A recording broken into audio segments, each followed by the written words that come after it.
ठाणे महापालिकेच्या शहर विकास विभागात लागलेल्या आगीच्या घटनेवर काँग्रेसने गंभीर प्रश्न उपस्थित केले आहेत. महापालिकेच्या विविध इमारतींमध्ये वारंवार आग लागण्याच्या घटनांमुळे संशय निर्माण होत असल्याचे सांगत काँग्रेसने स्वतंत्र चौकशीची मागणी केली आहे.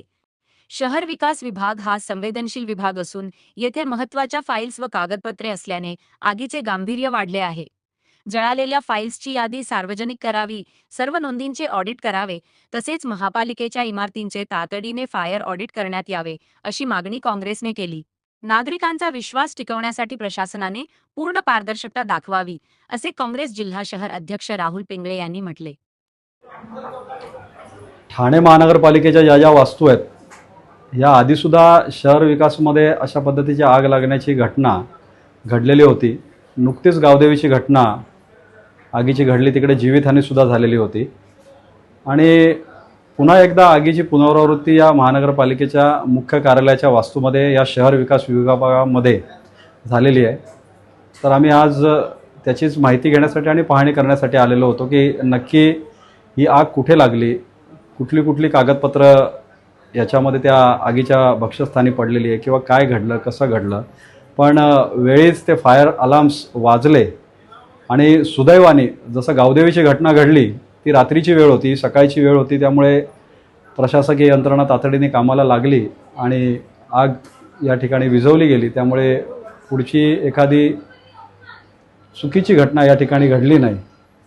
आणि ही सगळी आम्ही माहिती घेतली की जी ठाणेकरांची कागदपत्रं आहेत ही तुम्ही सगळी संकलित करा, कुठली कुठली कागदपत्रं आहेत यांची ती यादी बनवा, त्याची पुनर्बांधणी केली गेली पाहिजे आणि कुठली कुठली कागदपत्र याच्यामध्ये ती डिस्ट्रॉय झाली याची माहिती ठाणेकरांना कळली पाहिजे. ते कॉम्प्युटरायझेशन, डिजिटलायझेशन या सगळ्यांचं केलं पाहिजे.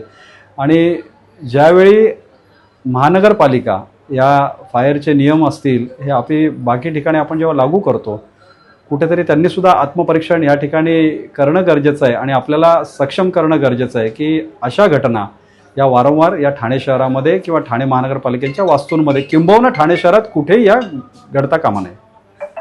कुठे ना कुठे गॅसचं सिलेंडर असतं, ती आग बुझवण्यासाठी प्रत्येक डिपार्टमेंटने ठेवलं पाहिजे. हां, फायर एक्स्टिंग्विशर्स असतात. बघा, मी ज्यावेळी गावदेवीची तक्रार केली त्या तक्रारीमध्ये वरती जे DDRचं कार्यालय होतं त्या फायर ब्रिगेडचा असा अहवाल होता आणि त्या अहवालामध्ये त्यांनी नमूद केलेलं होतं की इकडचे ते फीलसुद्धा केलेले नाही आहेत. हा वर्षभरापूर्वी माझ्या तक्रारीवरती केलेला अहवाल होता. त्या अहवालानंतर त्या ठिकाणी त्या उपाययोजना करणंही गरजेचं होतं. पण अशी खेदाची बाब आहे की ठीक आहे, ती आग मार्केटपुरती त्या ठिकाणी मर्यादित राहिली, वरचं DDR कार्यालय असेल किंवा प्रभाग समितीच्या कार्यालयापर्यंत गेली नाही. पण या फायर इक्विपमेंट्स असतील, फायर एक्स्टिंग्विशर्स असतील किंवा फायरचे स्प्रिंकलर्स असतील, आता ह्याच्यामध्ये जातीने लक्ष घालून या सर्व गोष्टींची पूर्तता या ठिकाणी या प्रशासनाकडनं केली गेली पाहिजे. ना की कुठला तक्रार अर्ज आलाय, बाबा आलाय, केले पाणी, झालंय पाणी, 2 लोकांचा जीव त्या ठिकाणी गेलेला आहे आणि या ठिकाणी अशा पद्धतीची दुर्घटना सुदैवाने घडलेली नाही आहे. ही जर रात्रीची वेळ असती तर मोठी दुर्घटना घडली असती. त्यामुळे एक काय ठाणेकर नागरिकांच्या कागदपत्रांचं नुकसानी झालेली आहे किंवा काय आहे याबाबतची चर्चा आता अधिकाऱ्यांना भेटलं आणि त्या ठिकाणी पाहणी करण्यासाठी या काँग्रेसच्या शिष्टमंडळाच्या माध्यमातून आम्ही या ठिकाणी आलेलो आहोत. सर, अनेक समाजसेवकांनी ऑडिटची मागणी केलेली आहे, तुम्ही काय?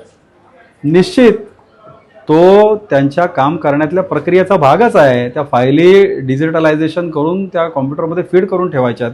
कारण मागे ज्यावेळी अशी घटना घडली त्यावेळीसुद्धा ती बोंबाबोंब झालेली होती. बघा, काही प्रकरणं काय असतात, रिट पिटिशन असतात, काही न्यायप्रविष्ट असतात, काही CCंचे, जोता प्रमाणपत्रांचे, OCचे, असे अनेक विषय त्यावेळी होते. त्यामुळे अशी घटना घडल्यानंतर मग शेवटी असं होतं ना, आता बघितलं ना TDRचा जो घोटाळा झाला आहे की सर्व सामाजिक संस्था किंवा सर्व राजकीय पक्ष याच्यावरती आवाज इको सेन्सिटिव्ह झोनमध्ये कशा पद्धतीने दिली, काय दिली. मग अशा घटना त्या विभागाशी घडल्यानंतर निश्चितच एक ठाणेकर म्हणून त्या ठिकाणी कुठेतरी या संशयाला तो वाव राहतोच ना. त्यामुळे ह्या सुरक्षितेच्या दृष्टीने कॉम्प्युटराईज या करून ठेवणं, तुम्ही जसं म्हणालात की याचं ऑडिट करणं आणि याच्यामध्ये आता आपण आतमध्ये गेल्यानंतर बरीचशी कागदपत्रं त्या ठिकाणी होते, त्यांची लिस्टिंग त्या ठिकाणी झाली पाहिजे की कुठली कुठली कागदपत्रं अर्धवट जळाली आहेत, पूर्ण जळाली आहेत, त्यातली महत्त्वाची कागदपत्रं किती आणि त्याची पुनर्बांधणी केली जाते, ती त्या पद्धतीची पुनर्बांधणी या ठिकाणी केली पाहिजे. असं आता अधिकाऱ्यांशी भेटून आम्ही आमचं त्या ठिकाणी म्हणणं त्यांना मांडलेलं आहे.